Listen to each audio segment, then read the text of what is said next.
Hi everyone, this is the Wrestling Frenchie. Since this channel is just debuting, I figured let's start with what makes wrestling wrestling. And by that I mean, what's a face? What's a heel? How about kayfabe, work, shoot, or even what is The Rock cooking? For starters, and for those of you who might not know it yet, wrestling is scripted. Some people, dumb people if you ask me, call it fake. But is it really? Wrestling is predetermined. The winner is decided before the bell rings, yes. But when you see Jeff Hardy jumping from a truck, or maybe a more recent example, when Bronson Reed broke his ankle by jumping from the top of the 2024 War Games cage, that is not so fake now, is it? I like to say that watching wrestling is like watching a movie. When Iron Man passed away in the Endgame, did you cry or did you sigh and said, it's fine? Same thing goes for wrestling. You need to sit back and enjoy the ride it's taking you on. You can call it the fourth wall, but more often here, we call it kayfabe. Cambridge Dictionary defines wrestling as, quote, practice of trying to make people believe that wrestlers are particular characters, when in fact, they are only pretending to be those characters. In other words, it's acting. Superstars/wrestlers play a role, and our role as fans is to dive into it and play it along as if it was real. This is what makes most of us enjoy this experience. We like to cheer for the good guy, the face, and we also love to hate the bad guy, the heel. Let's start with the face. The face, or baby face, is the good guy, the one you are supposed to like, even though sometimes things don't go as planned, but we'll talk about that later. The baby face is defined by Wikipedia as a heroic, good guy, good doer, or fan favorite wrestler, booked, scripted, by the promotion with the aim of being cheered by fans. He plays the hero. He doesn't cheat, never takes shortcuts, always wins by himself. The biggest example for a babyface is, or at least was, until 2025, the example of John Cena. Before becoming a professional nutbreaker, John Cena prided himself on never giving up, always standing by his beliefs, and always thanking the fans for their support and claiming he could not have done it without them. This is the basic definition of a babyface, but it's not the only way of being a fan favorite. Sometimes a character can be loved for his charisma, his promo skills, or his wrestling ability, which can lead to fans getting behind them even though they're not supposed to. That is often called an organic babyface, meaning he won over the crowd by the intensity he brings with his character. Personally speaking, I think those moments are among the best in this industry. The first example that comes to my mind is CM Punk. In 2011, CM Punk dropped what he called the pipe bomb, a promo exposing the business, blaming the executives for always pushing for the same people. At that time, he was mainly referring to John Cena and breaking the kayfabe, talking about people not under contract at that time, like Brock Lesnar,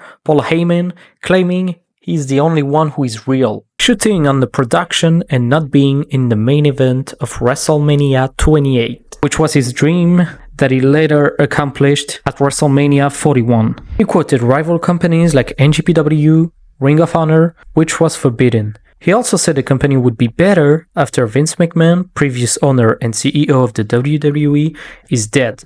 This critique of the company politics and just the fact that someone dared cross the line and talk about backstage business, of course everyone rallied behind Punk. This even later led to a 434 days championship reign, but that is a subject for another video. Now let's talk about the heel, the bad guy. The heel is defined as a wrestler who portrays a villain, bad guy, baddie, evildoer, or rule breaker, and acts as an antagonist to the faces, who are the heroic protagonist or good guy's character. He's the person we are all supposed to hate. But again, just like the babyface can be hated, the heel can sure be loved. The most known love the heel in the business, at least to me, was Eddie Guerrero. Have you ever heard his catchphrase? I lie, I cheat, I steal. Those were the words that started his theme song. It was more than saying, it represented his entire character. But the fact that he was so talented in the ring and on the microphone, people just could not bring themselves to hate him, even though he played a bad guy for the majority of his career. So, in a nutshell, a good guy is a babyface, a bad guy is a heel. Very simple. But every once in a while, the good guy can become bad, just like the bad guy can become good. In wrestling, this is called a turn. Let's say you have a team of baby faces. Both are liked by the crowd. But one day, for some reasons, one of those two individual goes and low blows his friend right in the middle of the ring. Naturally, people are gonna boo him. That's a heel turn. This character has just gone to the dark side and is now a villain. At the opposite, if a heel, like I said, can sometimes become a babyface based off his chemistry with the crowd, that is not supposed to be the case in general. Wrestling is all about storylines, defining moments. There are specific times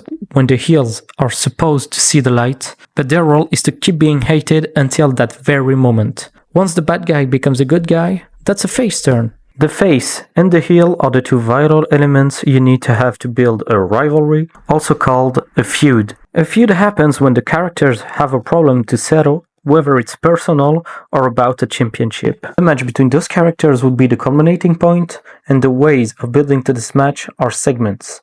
Either mic promos or physical altercations, segments are made to keep the fans invested until the match. Just like the matches, they are scripted, 99.9% of the time.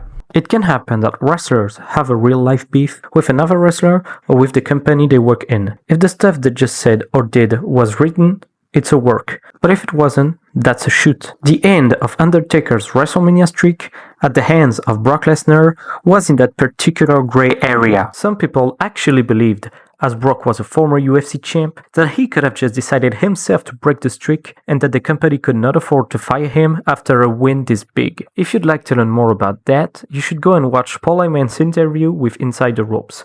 I'll put the link in the description. Side note, you also have characters that are both liked and hated. They are often called tweeners. That's it for the characters and their roles. Now, let's talk about what happens inside the squared circle. Once a wrestling match starts, each performer needs to take care of his opponent while making sure everything they do looks the realest possible. And one of the ways to make wrestling look real is called the selling. Pro wrestling fandom defines selling as a professional wrestling slang term that describes the act of making wrestling look believable to the audience. When one wrestler performs a wrestling move, it is the opponent's duty to react to the move as if it had been done for real. This helps preserve the illusion of kayfabe, which we talked about earlier. The most common example of this is when a wrestler performs a punch. The attacking wrestler usually stomps his foot at the time of near impact, while the receiving wrestler mimics the effect of being punched. When performed properly, it suspends the belief of the audience. If a move is badly sold, it is usually referred to as a botch. Setting can be considered an art in its own right. It takes two to tango. Even if you have an amazing performer on one hand, if his opponent makes him look like it doesn't hurt, it could affect his credibility. Some wrestlers have become famous for their ability of making other people look great. Dolph Ziggler, now nicknamed in TNA, is one of, if not the best seller in the business. You can also quote people like Ricochet in AEW or Chad Gable in WWE. The problem is, being a little too good at selling can be tricky. Let's say you're a booker and you have this one guy who can make anyone looking like $1 million. Chances are this guy is going to get destroyed on a weekly basis. It's like cooking. You have to find the right amount of selling to be thriving. And to end this video, I'm gonna talk about the favorite wrestling term in the internet wrestling community, the botch. Everyone on social medias likes to point out and complain about botches, like they could do better, right? What is a botch? Pro Wrestling Wiki defines a botch in professional wrestling as a means to attempt a scripted move that does not come out as it was originally planned due to a mistake, a miscalculation, or a slip-up. Most botches are harmless but embarrassing, such as a wrestler falling before his opponent moves actually connects, or setting an opponent's maneuver that clearly missed. Inciting the fans to chant things such as, "You effed up," for example. Entire videos are made about botches compilation, but to me that is a really stupid thing to highlight.